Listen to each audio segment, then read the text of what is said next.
ইসরায়েলের একের পর এক হামলা অতিক্রম করে গাজার জলসীমায় প্রবেশ করেছে গ্লোবাল সোমোদ ফ্লোটিলার একটি নৌযান। নৌবহরে থাকা আরও ২৩টি নৌযান গাজার দিকে এগিয়ে চলেছে। বৃহস্পতিবার ফ্লোটিলার লাইভ ট্র্যাকারের সূত্রে এই তথ্য জানিয়েছে আল জাজিরা।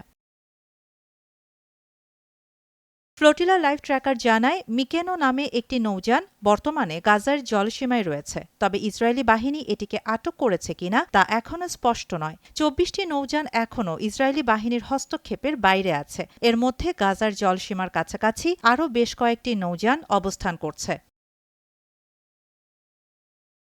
এর আগে বুধবার গভীর রাতে সোমোদ ফ্লোটিলার ১৩টি নৌযান আটকে দেয় ইসরায়েলি নৌবাহিনী।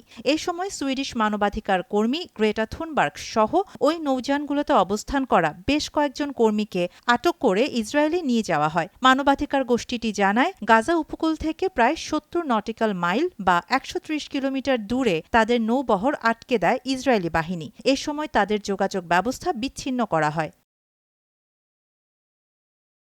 গ্লোবাল সোমোদ ফ্লোটিলার মুখপাত্র সাইফ আবু কেশেক বলেন, ৩৭টি দেশের ১০২ জনেরও বেশি মানুষ ওই নৌযানগুলোতে অবস্থান করছিলেন। এর মধ্যে স্পেনের ৩০ জন, ইতালির ২২ জন, তুরস্কের ২১ জন এবং মালয়েশিয়ার ১২ জন ছিলেন।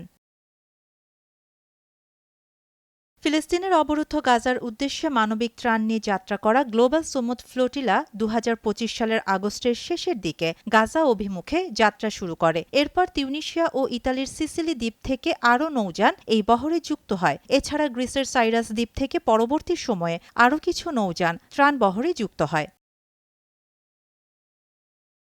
এই নৌবহরে ৫০টির বেশি বেসামরিক নৌযান রয়েছে। প্রায় ৪৪টি দেশের ৫০০ মানুষের মধ্যে রয়েছেন যুক্তরাষ্ট্র, স্পেন, আয়ারল্যান্ড, ফ্রান্স, বেলজিয়াম সহ ইউরোপীয় পার্লামেন্টের নির্বাচিত প্রতিনিধি, আইনজীবী, অধিকার কর্মী, চিকিৎসক ও সাংবাদিক। শাহানা জাহান, নয়াদিগন্ত।